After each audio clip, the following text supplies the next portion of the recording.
qeyri-rəsmi görüşü hər il analoji olaraq keçirilir. Bu, Rusiya prezidenti Vladimir Putinin təşəbbüsü ilə reallaşır və burada sadəcə olaraq Rusiya hər il Qərbə müəyyən bir mesaj verir ki, mənim ətrafımda da dövlətləri var və mən bu regionda hələ də söz sahibiyəm. Amma göründüyü kimi MDB düşünürəm ki, amorf qurumdur və bu qurumun da getdikcə zəiflədiyini məhz Rusiyanın obyektiv və subyektiv siyasəti nəticəsində demək olar ki, ildən ilə də bu təşkilat zəifləyir. Ümumi götürdükdə təbii ki, Ermənistan tərəfi bu tədbirdə iştirak edəcək.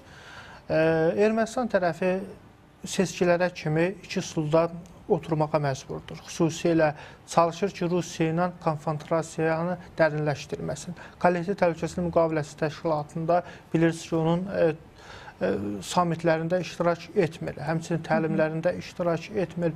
Amma Avrasiya İqtisadi Şurasının təbii ki, iclaslarına qatılır, çünki Ermənistan bu qurumun üzvüdür. Rusiya ilə iqtisadi əlaqələri getdikcə inkişaf etdirir. Daha çox asılıdır deyəmi Məhəmməd bəy məhz o iclasda iştirak edir həmişə? Asılıdır, çünki Avropa İttifaqı hələ Ermənistana ciddi şəkildə iqtisadi dəstək vermir. Hələ Ermənistanla Avropa İttifaqı arasında iqtisadi müqavilələrdə Ermənistan istədiyi səviyyəsində deyil. Sabahları Ermənistan Rusiya ilə münasibətləri tamam kəsərsə, təbii ki, Ermənistan məhsullarının Avropa İttifaqı alacaqmı? Problem bundan ibarətdir. Təbii ki, Rusiyanın tərəfi konkret Ermənistana mesaj verir, ya Avrasiya İttifaqı ya da Avropa Birliyi. Düşünürəm ki, Ermənistan tərəfi seçkilərə kimi çalışacaq ki, həm Avropa İttifaqı ilə, həmçinin ABŞ ilə, Rusiya ilə münasibətləri qoruyub saxlasın. Xüsusilə Rusiya ilə münasibətləri qorumağa çalışır, amma proses ondan ibarətdir ki, Ermənistan çalışır ki, Türkiyə ilə də sərhədlər açılsın və bu sərhədlər açılandan sonra iqtisadi əlaqələr inkişaf etsin. Rusiyanın moderator olduğu təşkilatlarla de yuridə çıxsın. Proses bundan ibarətdir. Anadolu yolunun prosesi əgər əslində Azərbaycana çatmırmı? Çünki Türkiyə ilə sərhəd məsələsində tələb bəllidir.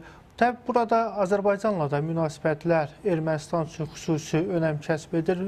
Bilirsiniz ki, artıq Azərbaycan müəyyən qədər Ermənistana da iqtisadi blokadanı aradan qaldırıb, tranzit yüklərdə olan məhdudiyyətlər aradan qaldırıldı. Azərbaycan ötən gündə Ermənistana neft məhsullarını göndərdi və bu Cənubi Qafqazda yeni bir siyasi iqtisadi transformasiyanın əsas hissəsidir və bunu Rusiyada narahatlıqla qarşılayır. Mən düşünürəm ki, Ermənistanın baş naziri Kollektiv Təhlükəsizlik MDB-nin samitində və Avrasiya İttifaqı Şurası samitində iştirak edəndə Putinlə də iki tərəfli danışıqlar aparılacaq bu müstəvidə. Çünki Putin, Rusiya tərəfi Ermənistanın hazırki siyasətindən narahatdır. Türkiyə ilə normallaşma əlaqələr, Azərbaycanla artıq iqtisadi əlaqələr, tranzit yollarının açılması Rusiyanın bu narahatlıqla qəbul edir. Həmçinin Rusiya-Ermənistan gündəliyi də var. Çünki Zəngəzur dəhlizi trip layihəsində Rusiya olmaq istəyir və ötən həftə də Rusiyanın Xaricilər Nazirliyi bəyanat verdi ki, həmin hissə dəmir yol Rusiya mülkiyyətindədir, amma Nikol Paşinyan qatildir ki, orada dəmir yol yoxdur və necə mülkiyyət ola bilər. Amma Paşinyan da vurğuladı ki, Naxçıvan istiqamətinə, Yerəs istiqamətinə dəmir yol xəttinin də çəkilişini Rusiyadan xahiş edəcək. Yəni, göründüyü kimi Nikol Paşinyan bir tərəfdən Rusiyadan uzaqlaşır, bir tərəfdən yaxınlaşır. Ola bilər ki, o tələb elə Kremldən gəlsin. Tələb deyəndə daha doğrusu bir tapşırıq ki, sən çıx, belə bir açıqlama ver ki, biz də orada formalaşaq. Təbii ki, mən düşünürəm ki, Nikol Paşinyan konkret olaraq Rusiyadan uzaqlaşdırmaq siyasəti həyata keçir. Burada kilsə ilə olan münasibətlər də var. Artıq mətbuatda qeyd edildi ki, Eçmədzin qərargahının Rusiya köçürülməsi aktualdır. Daima da Nikol Paşinyan qeyd edir ki, məhz 2-ci Qaragin və onun ətrafı Rusiya mərkəzi kəşfiyyat orqanlarına bağlıdır, hərbi kəşfiyyat orqanlarına bağlıdır. Yəni, göründüyü kimi paradoksal bir vəziyyət var və Rusiya-Ermənistan münasibətlərində kifayət qədər problemlər var. Mən düşünürəm ki, Nikol Paşinyan Sankt-Peterburqda Rusiya prezidenti ilə görüşündə də bu kimi fundamental məsələlər həll olunmayacaq. Çünki Nikol Paşinyan tutduğu xətt Avropa siyasi birliyinə üzv olmaq, Avropa İttifaqı ilə münasibətləri inkişaf etdirmək, Avrasiya birliyindən uzaqlaşmaqdır. Konkret olaraq hədəf bundan ibarətdir. Rusiya nə qədər ki, Cənubi Qafqaz siyasətində yenidən mövqelərini gücləndirmək istiqamətində siyasət aparsa da, bu mümkün olmayacaq. Daha çox Ermənistan üzərindən bunu həyata keçirir. Amma proseslər tamamilə Rusiya əleyhinə işləyir, xüsusilə Ermənistan tərəfindən. İndi hələ ki, Ermənistanın Rusiya ilə asıllığını yarada biləcək istiqamətlərə biraz nəzər yetirsək, Məhəmməd bəy, daha çox, siz də qeyd elədiniz, iqtisadi baxımdan bu təşkilata üzvü Avrasiya İqtisadi İttifaqına üzvlük məsələsi var, sərhədlərin müdafiəsi var bir-iki istiqamətdə, baza məsələsi var.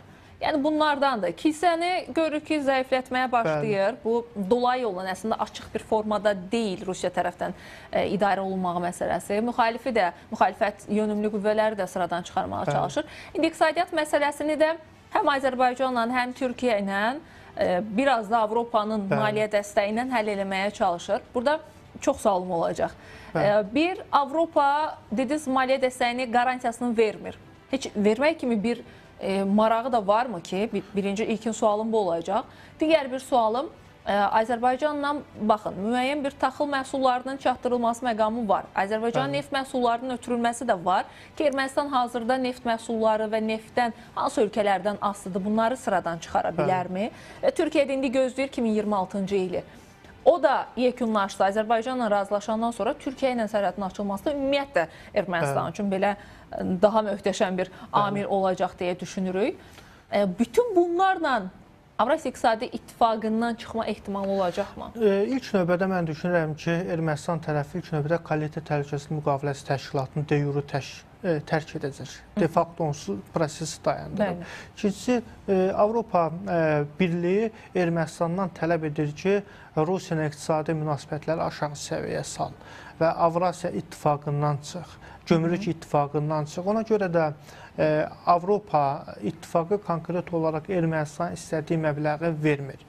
İndi seçki prosesi gedir. Ermənistan tərəfi Avropa İttifaqından da siyasi dəstək istəyib. Çünki seçki proseslərə də Rusiyada müəyyən dərəcədə müdaxilələr təşkil olunur. Amma düşünürəm ki, 2026-cı ildən başlayaraq Avropa İttifaqı Ermənistana müəyyən artıq istədiyi maliyyəni verəcək. Çünki Cənubi Qafqazda gedən proseslər, Azərbaycandan Ermənistana yüklərin göndərilməsi, Türkiyə-Ermənistan arasında gedən danışıqlar, üçüncü ölkə vətəndaşları üçün sərhədlərin açılması və növbəti mərhələdə iki dövlət vətəndaşları üçün sərhədlərin açılması da reallaşacaq. Avropa İttifaqı prosesi yaxından izləyir.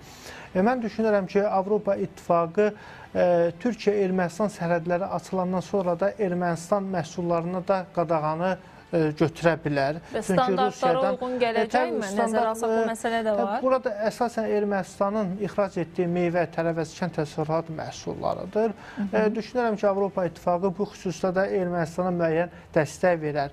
Türkiyədə məhz Avropa İttifaqı da çalışır ki, Ermənistanda Rusiyanın mövqeyi kifayət qədər zəifləsin. Məhz Azərbaycan da bunun marağındadır. Çünki uzun illər Rusiya məhz Ermənistan vasitəsilə Cənubi Qafqazda təhlükəsizlik təhdid edir. Bütün bunlar neçə faiz azaldacaq Ermənistanın Rusiyadan asıllığını? Avropa, Türkiyə, Azərbaycan faktorunun hər birini nəzərə alsaq? Kifayət qədər azaldacaq. Məhz indi baş verən proseslər onu göstərir ki, siyasi iqtisadi transformasiya o istiqamətdə gedir ki, Rusiya-Ermənistan iqtisadi əlaqələri demək olar ki, 80% azalsın. Nəzərə alaq ki, sabahları Azərbaycanla da sərhədlər açılandan sonra artıq ticari razılaşmalar istiqamətində də Azərbaycanla danışıqlar gedir. Bəli, həmçinin Türkiyə ilə və nəzərə alaq ki, Ermənistanla Türkiyə və Azərbaycan sərhəddirlər, Rusiya ilə sərhəd deyil.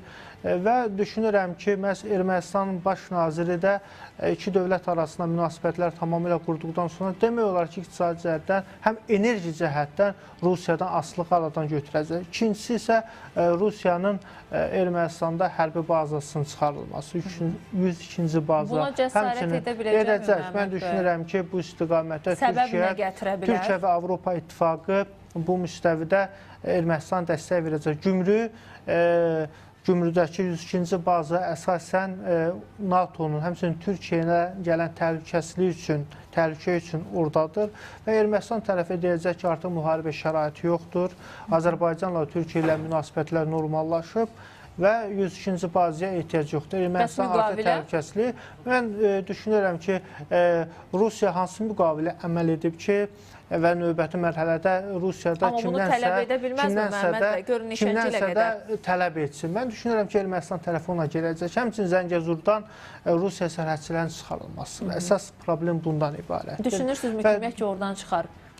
Rusiya müqavimət göstərəcək. Bir dəfəli əlindən çıxması demək deyilmi? Müqavimət göstərəcək. Çünki Zəngəzur Tilib layihəsi regional bir layihədir. Bu, Avrasiya siyasi, iqtisadi nizamı dəyişən bir proyektdir. Ona görə də Rusiya çalışacaq ki, burada dursun. Hətta Amerika Birləşmiş Ştatlarının prezidenti Donald Trumpla da danışıqlara gedəcək ki, Rusiyanın sərhədçiləri orada olsun, bu sizə problem yaratmayacaq və Rusiyanın əsas ümidi burada Amerika Birləşmiş Ştatlarıdır. Amma Ermənistan baş naziri konkret olaraq Rusiya hərbiçilərini özünün hakimiyyəti üçün təhlükə hesab edir. İlk növbədə Türkiyə ilə Ermənistan sərhədindən sərhədçiləri də çıxardacaq. Bu istiqamətdə də danışıqlar gedir və növbəti İranla sərhəddə. Mən düşünürəm ki, buna da nail olacaq və növbəti mərhələdə 102-ci bazasının çıxarılmasıdır. Məhz NATO-da, Avropa İttifaqı da, Türkiyədə bu müstəvidə Ermənistana dəstək verir. NATO-nun baş katibi müavini bu günləri bilirsə Ermənistanın müdafiə naziri ilə görüş keçirir. Bütün bu proseslər məhz Rusiyanın Ermənistanda olan hərbiçilərin hərbi bazasının çıxarılması istiqamətində məsləhətləşmələrdir. Detalları müzakirə edirlər. Bir məqam da var. Düzdür, indi Paşinyan gedir Sankt-Peterburqa, Averçuk gəlmişdi Ermənistana. Düzdür, sonra bir xəbər çıxmadı ki, nəyi danışdılar, nəyi müzakirə elədilər, oradadımı, qayıtdımı deyə. İran nümayəndəsi getdi Moskvaya, Lavrovla görüşdü. Yəni görürük ki, o elə ağla ilk gələn əslində Məhəmməd bəy Zəngəzur dəhlizi ilə bağlı məqamdır ki, İranı da razı salmağa mı çalışır bu məqamda ki, bizə də ehtiyacınız var əslində sərhədçilərin sırf orada qalması məqamında. İndi Averçukun səfəri də mi buna hesablanıb? Bu detal da Paşinyan Sankt-Peterburqda olanda bir daha mı xatırladılacaq? Təbii ki, görüş, danışıqlar gedəcək. Nikol Paşinyan mən düşünürəm ki, Rusiya prezidentindən yox deməyəcək. Nikol Paşinyan tamamilə danışıqlar prosesinə razılıq verir, amma praktikada tamamilə digər Ermənistan maraqlarına uyğun, öz siyasi görüşünə uyğun siyasət həyata keçirir. Məhz Zəngəzur dəhlizi ilə bağlı, oradakı sərhədçilərlə də bağlı bu məsələ müzakirə olunacaq. 4-5 ay və yaxud 1 il ərzində sərhədçilər qala bilər orada. Amma proseslər sürətlə dəyişir və ona görə də düşünürəm ki, oradakı Rusiya sərhədçilərinin də qalması Türkiyədə narahat edən faktdır. Avropa İttifaqında məhz Azərbaycanın da əsas narahat edən faktlardan biridir. Onlar oradan çıxarılmalıdır və bu müstəvidə də Ermənistana dəstək olur. Amma İrana gəlişdirsə... Amma iki tərəf var. Əslində onların qərarı ilə olmalı olan bir şey deyil mi? Ona görə mi İrana təkid göstərir? Ermənistanla Rusiya arasında olan bu məsələdə danışıqlar başlasa da Rusiya buna Ermənistana müəyyən təzyiqlər etsə də siyasi və iqtisadi təzyiqlər, amma Ermənistan buna məcburdur. Çünki bu Zəngəzur Tilib layihəsi təkcə Ermənistan layihəsi deyil ki, Ermənistan razılıq verə, sabahları deyək ki, mən razılıq verirəm ki, Rusiyanın sərhədçiləri orada dayansın. Avropa İttifaqı, NATO, Türkiyə, Azərbaycan buna razı olmayacaq. Çünki istənilən vaxt orada sabotaj təxribatlar həyata keçirilə bilər. Heç Çin də razı olmaz ki, Rusiyanın sərhədçiləri orada qalsın. Amma İran razıdır. İran ümumiyyətlə Zəngəzur dəhlizinə qarşıdır. Bilirsiniz ki... Amma mövqeləri biraz yumuşalmadı mı sizcə? Maraqlı tərəf ondan ibarətdir ki, İranın siyasi sistemində mühafizəkarlar və mötədillər. Prezident mötədildir, Prezident Məsud Pezeşkiyan kifayət qədər hökumət Zəngəzur dəhlizinin açılmasına dəstək verir və oradan İranda istifadə edəcəyini qeyd edir. Amma mühafizəkar sistemi isə bu dəhlizə qarşıdır. İranın ali rəhbərinin müşaviri vilayəti qeyd etdi ki, biz buna qarşıyıq. Hətta Əli Larijani, İranın Milli Təhlükəsizlik Şurasının katibi, Rusiyanın baş nazirinin müavinlə görüşündə də qeyd etdi ki, bu bizim qırmızı xəttimizdir, biz buna icazə vermərik. Yəni göründüyü kimi İranın bu siyasətində kitrəli gedir.